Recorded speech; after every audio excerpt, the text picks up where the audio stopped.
Sans passion, la création existe-t-elle? Pourquoi la pratique du POI? Et pourquoi je suis ici? Existe-t-il un lien entre les deux? Mise en contexte, j'ai 35 ans, une famille et je viens de quitter un travail stable, tout comme ma conjointe, pour mettre de l'avant une pratique artistique. Moi le POI et elle l'art visuel. J'ai découvert le POI il y a 14 ans et cette pratique individuelle du mouvement a pris une ampleur que je n'aurais jamais imaginée. Malgré mes liens avec plusieurs pratiquants par le biais des réseaux sociaux et quelques amis, je dois avouer que je me sens seul et isolé. Je me questionne et je ressens le besoin d'aller vous voir en personne pour découvrir ce qui se fait ailleurs. Je me suis mis à voyager au cours des 2 dernières années dans l'objectif de rencontrer la communauté. Et me voici, en France, continuant à me questionner sur ma pratique.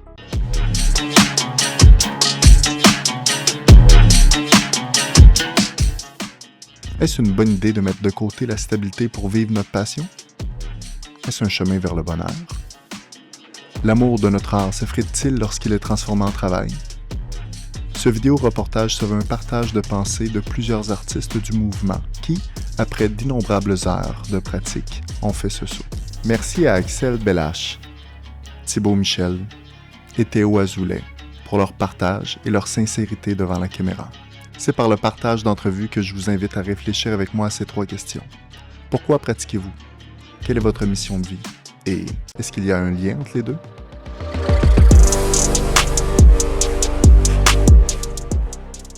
Bonne question, j'ai découvert les POI il y a 19 ans maintenant, donc j'avais 17 ans.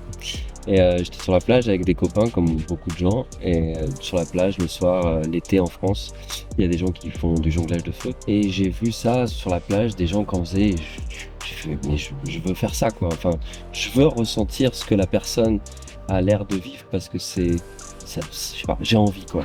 Je crois que c'est hyper dur de répondre à la question. Parce que j'ai l'impression que ça change beaucoup en fonction du temps et du contexte. Répondre là maintenant tout de suite, c'est... J'ai l'impression qu'il faut le background aussi pour pouvoir répondre à ça. J'ai commencé à jongler pour peut-être différent peut-être. Et j'ai jamais eu connaissance de jongleur avant que je commence à jongler. Je pense que ça m'est tombé dessus un peu trop par hasard et j'ai continué parce que j'étais le seul à le faire et que du coup je pouvais m'identifier en tant que tel. Là, à une époque, à un âge où en fait l'adolescence, où tu as besoin de t'identifier aussi par rapport à des choses et les gens peuvent plus facilement te reconnaître et t'assimiler. Pourquoi tu fais des POI? Et je fais des POI pour pas mal de raisons. Déjà parce que y a le côté sportif qui me plaisait, qui était aussi un sport un peu alternatif de ce qu'on a l'habitude de voir. Quand j'ai découvert le milieu des POI, c'était par le biais d'associations ou de réunions de jongleurs qui se passaient en région parisienne. Et il y avait vraiment ce côté communautaire qui me plaisait beaucoup et le fait de pouvoir apprendre des autres, de pouvoir apprendre aux autres. Je pense que c'est les grandes raisons pour lesquelles j'aime bien les POI. J'ai commandé directement du matériel et là quand j'ai commencé, comme tout le monde c'est super difficile quoi au début mais tout de suite j'ai aimé ça. J'ai vraiment aimé faire tourner, trouver que ça tourne autour de toi sans te faire mal, sans te toucher. Parce que Ça fait mal. au début ça fait mal, mais justement le but c'était de devenir assez à l'aise pour plus que ça me tape. Enfin, ça tape toujours, même maintenant, aujourd'hui. Hein. Mais je voulais ressentir. Donc au début, ressentir ce que maintenant on appelle le flow. Parce que quand j'ai commencé, on parlait pas forcément de flow, on parlait peut-être de méditation active, tu vois. Quand tu commences à sentir ça au début, c'est comme une drogue en fait. C'est vraiment puissant. Et du coup, j'ai travaillé des heures. Mes premières années, j'en faisais plusieurs heures par jour et pour ressentir ce flow j'avais un sentiment de liberté, un sentiment d'être là à l'instant présent et d'être là pour moi, avec moi-même. Je suis vraiment tombé amoureux. La première fois que j'ai eu des balles, j'ai jonglé 12 heures d'affilée. Et toutes les heures, j'allais voir ma maman et je lui disais « Regarde, j'ai fait un lancer de plus !» Je lui montrais mon lancer de plus et j'étais trop fier. Forcément le côté un peu geek aussi qui me plaît dans la recherche, dans le fait de savoir qu'en fait c'est infini et que tout ça, que des fois des choses qu'on pense inventées existent depuis des années ou inversement des choses qu'on pensait exister depuis des années en fait ont été découvertes hyper tard. Donc je trouve il y a un côté intéressant dans la recherche, en tout cas avec les POI, et c'est ce qui me plaît particulièrement. Le côté théorique, j'adore le côté pratique, mais des fois je pense que je prends même plus de plaisir à chercher des mouvements théoriquement plus que les faire vraiment. Avec le temps, ça a évolué. En ce moment, je pratique moins qu'avant, mais j'aime toujours autant. Et c'est devenu mon métier aussi depuis 16 ans. Donc 4-5 ans après avoir commencé, je suis rentré dans une compagnie que j'admirais beaucoup, qui venait de se lancer, et ils m'ont proposé de rentrer dans la compagnie pour devenir jongleur de feu dans une compagnie de spectacle en France. Et du coup, ça a changé ma manière, mon rapport avec, parce que c'est devenu mon métier, que j'adore, mais c'est plus vraiment la passion qu'il y avait à côté. Maintenant, la passion, il y a d'autres sports, enfin par exemple du sport ou de la danse. En ce moment, je me suis mis à la capoeira depuis pas longtemps. Et je découvre une autre chose, mais en dehors de mon métier. Et là, je retrouve cet état un peu de méditation et de flow. Et du coup, quand tu deviens autonome, ton rapport à ça, il change encore parce que t'as plus ce besoin de performer. Quand t'es encore à la charge de gens, j'ai l'impression que moi, en tout cas, ça s'est révélé par devoir fournir plus et devoir presque être le meilleur, même si j'aime pas ce mot et que c'était pas non plus ça l'envie, même si j'étais traversé par des périodes où c'était ça l'objectif. Où il y avait ce besoin-là pour pouvoir du coup devenir, m'assumer moi tout seul. Et là maintenant, j'entame une nouvelle partie de ma vie, j'ai plus de contrôle et en même temps j'ai plus une espèce de feu intérieur, j'ai plus autant d'injonction à aller toujours plus. Et du coup, ça devient de plus en plus dur pour moi de réinjecter de la motivation, de réinjecter des choses, de toujours y aller encore plus. Il y a une époque où j'aurais fait une retraite comme ça, j'aurais jonglé 8 heures par jour et j'étais trop heureux. Là, c'est à peine si j'ai sorti des balles. Et du coup, je sens qu'il y a besoin d'un renouveau que j'ai pas encore trouvé, mais que je sais qu'il est là. Je sais qu'il y en a besoin. Du coup, déjà, c'est une étape qui est faite. En à peu près une phrase. Pourquoi tu jongles? Une chose qui me vient là maintenant, tout de suite, ça serait parce que c'est quelque chose qui me permet d'oublier. C'est un des échappatoires que j'ai à plein de situations. Il y a tout plein de pensées, il y a tout plein de choses. Quand je vais pas bien, je jongle. Quand je vais bien, je jongle. Quand je suis avec des gens, je jongle. Quand je suis tout seul, je jongle. Toutes les situations sont saines parce qu'il y a ça qui m'accompagne, parce qu'il y a ça qui me nettoie et me nourrit. Un questionnement subsiste. Comment garder notre flamme active pour notre passion alors qu'elle devient un travail? Lorsqu'il n'est plus nécessaire de chercher davantage et que nos milliers d'heures de pratique nous permettent d'en vivre. Théo est passionné de théorie et il rencontre des jongleurs chaque jour à la Prairie des Filtres, dans un parc de la ville de Toulouse. Axel et Thibaut semblent se questionner au sujet de leur motivation. Dans tous les cas, la pratique de leur art évolue avec le temps. Ils ont trouvé à travers la pratique le moment présent, où les pensées laissent place au mouvement. Je me demande, qu'est-ce qu'il y a au-delà de la pratique?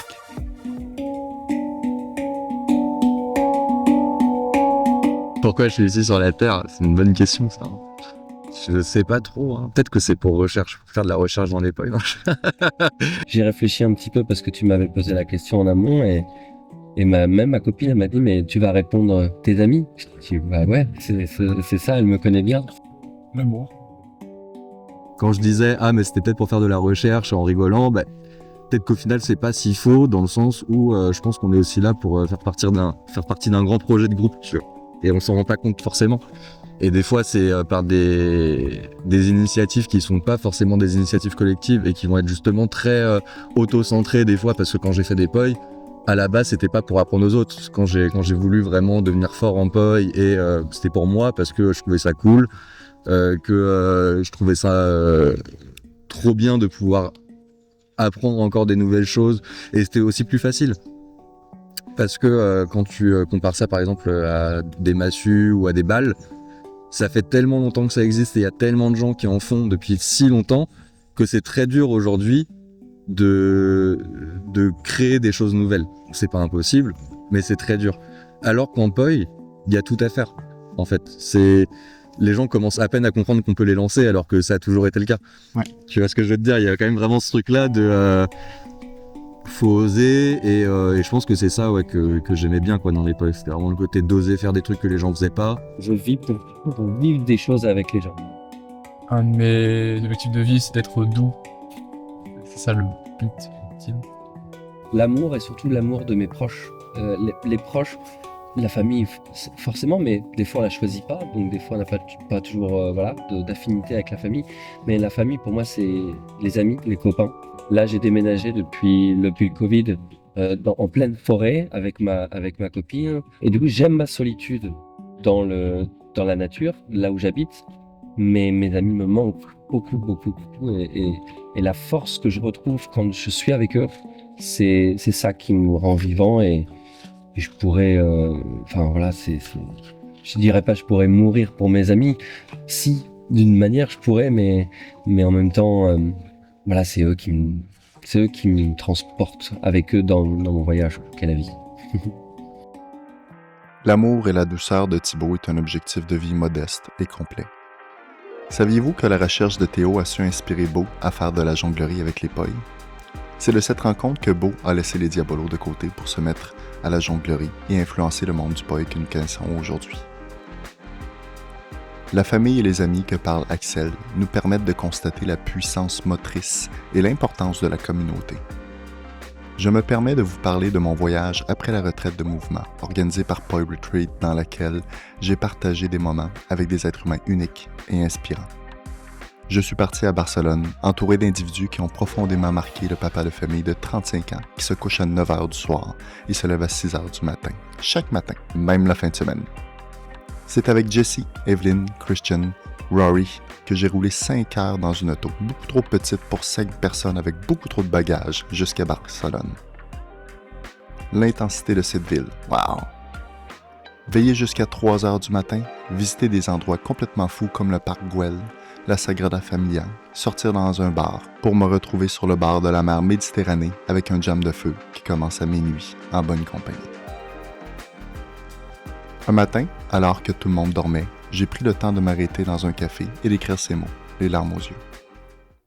J'aimerais parfois être chez moi, mais je sens que j'évolue en me dépaysant et en voyant le monde avec les yeux qui ne sont pas les miens. Merci. Après Barcelone et d'avoir reconduit Evelyn et Jessie à l'aéroport, c'est un moment plus introspectif qui s'est présenté à moi. Seul, j'ai pu réfléchir à la dernière question. Quel est le lien entre la pratique d'un art de mouvement et notre mission de vie?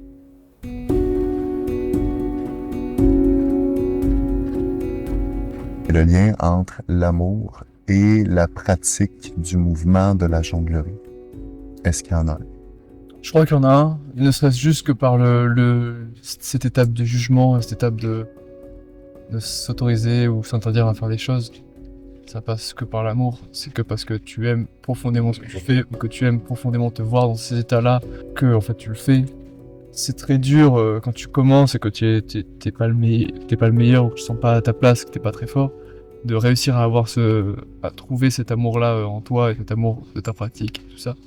Et du coup, tu es obligé de passer par d'autres médiums que j'avais dit tout à l'heure, de la différence, de le travail, tout ça. Et moi, là, maintenant, je suis dans une phase où c'est l'amour qui me fait continuer à faire ça, et c'est parce que j'aime profondément me voir faire ça, j'aime profondément les réactions que ça provoque chez des gens. Je vois que ça peut aller encore plus loin, et je vois que moi, plus je le fais, plus je me sens débloqué des petites portions d'amour chez moi que je peux balancer comme ça aux gens quand je fais les choses. En fait, c'est quasiment une question d'ego, de s'aimer assez pour pouvoir défendre ça.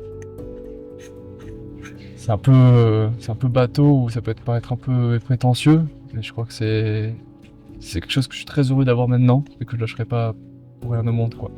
J'ai déménagé à Paris et j'ai rencontré toute une communauté qui avait de jongleurs de feu. Et en fait, c'est vraiment, à l'époque, c'est vraiment devenu une famille. Il n'y avait pas beaucoup de gens comme maintenant dans le flow art. Et on était une petite communauté et on se connaissait tous. On se voyait dans les festivals et on parlait sur les forums. C'était avant Facebook. Et du coup, on parlait beaucoup des mouvements, tout ça. Et c'était comme une grande famille que je découvrais.